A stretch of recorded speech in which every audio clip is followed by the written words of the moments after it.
Hello, my name is Iron Pacifist, and I play a level 3 Ironman.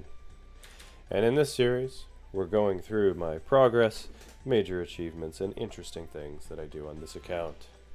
In the last episode, we were working towards 90 smithing on this account, working towards our bigger goal of base 90s, and today, we're going to continue on that goal. So I'll see you back here when we get our next smithing level. Alright, and with this sword that we're about to turn in, our 213th sword at the Foundry, that is going to be 88 smithing on the level 3 Ironman. Fantastic. We can now make Addy plate bodies, rune med helms, and runite bolts. Back to work. Alright, and now it looks like it is time for another farm run. So, normally I'm not going to be taking you through every single farm run. But last time we saw what it was like for my farm runs right now on this account with all the transportation I have unlocked currently, which is a lot for an account like this, and it's pretty close to all the transportation that I will ever have on this build. But I thought it might be interesting to show you, since I've already gone past a lot of the early game content on this account, what it was like on very early game to run a farm run on this account. And I did these for a few months before I unlocked a lot of those transportations that you see now. So we started there with Zarek's Tally to Zarek's Glade. So that one doesn't change, because Zarek's Talisman you can actually unlock pretty early, even on a build like this. But the next one, this one's going to take a little bit longer. We took the Arty Cape, and we're just running all the way from the Arty Cape, all the way through past the docks, out east side of Arty, and we're going to run all the way up to the farming patch from here. This is a bit of a long run, as you can see and imagine, and that's why my camera is so far zoomed out a lot of the time, because you spend a lot of time running on this build, you know? And also running past these bears, which will attack me if I get too close to them, which I'm going to. Usually if you just run past them for one or two hits, they don't kill you, but I definitely have accidentally stayed there too long, you know, clicked next to the bear and then gone to get a drink of water and came back to a dead character. Spent a lot of time dying on this character, because, I mean, as you can imagine, it's very easy to die on. Now, normally, at this point, before going to my third patch, I would have energy pots or something in my inventory back when I started this account. I did not have a construction cape. That was a very recent addition, and using the pool in the house. But for the sake of brevity and to not make you watch me carry around 6 energy pots and inventory manage, I will just use the house teleport for pooling, because it doesn't really change anything as far as the timing goes. Now we went to Arty again there with the Arty Cape, and that is because we are going to run over here and talk to Captain Barnaby to take us to Brimhaven to get us to a charter ship. Now it's definitely faster this time to use the minigame teleport to fishing trawler and then use the charter ship from there. However, early game on an account like this, and even still now, GP is very tight. So to do this method, to use Barnaby and then the charter ship, that costs 510 GP. But to go the other way, to go to fishing trawler and then Catherby, costs 1500. That's 3 times as much. And on an account like this early game, you just don't have that kind of cash to spend. You know, the number one moneymaker on this account, even, you know, mid-game, is about 200k an hour. So, you know, that's not much. Now at this point, I don't want a house portal because we're going back to the charter ship. Yes, we run up, we do the Catherby patch, and then back to the charter ship. So this is the fast way to do this. So I did bring a stam. Again, early games, no stams. This would just be, again, basic energy pots, but for the sake of doing things a little bit more quickly, we're just going to use stams just for showing this off.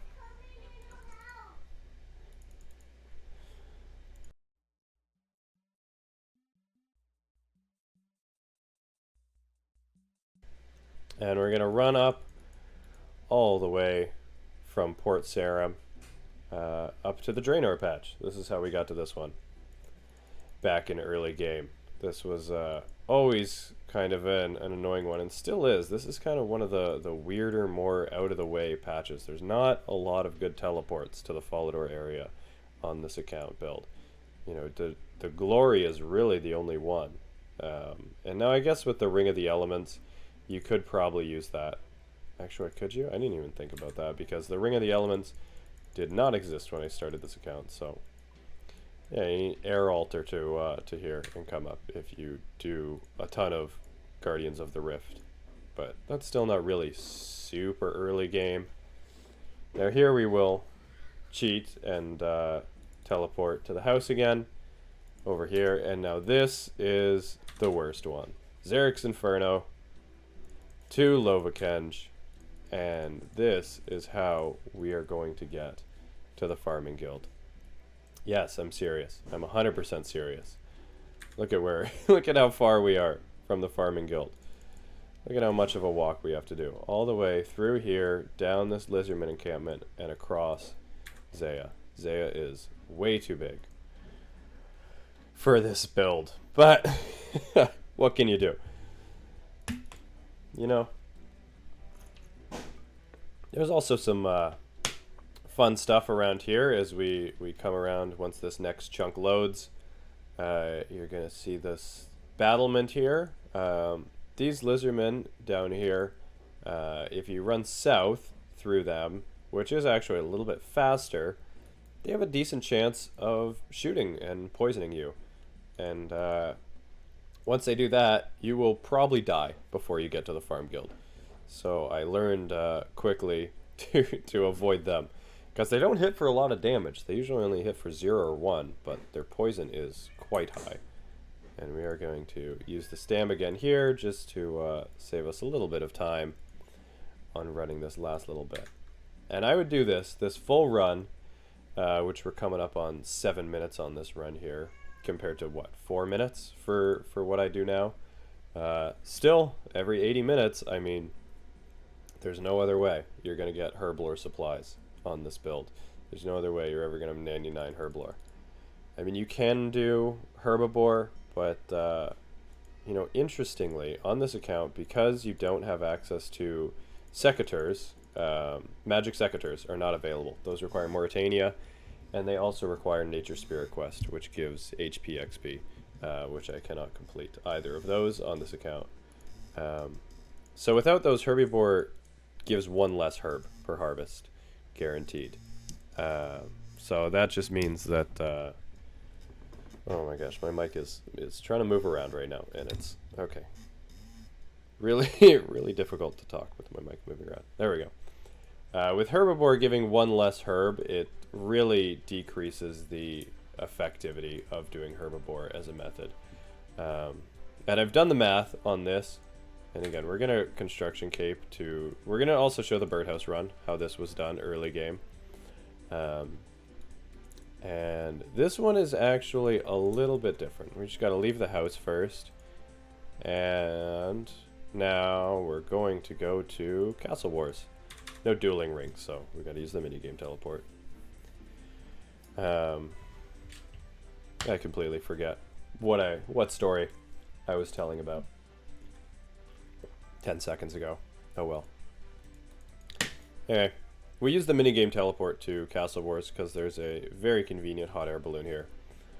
So we can run up to that hot air balloon and take that over to Varrock. Hopefully I still have logs in this thing. I do. Fantastic.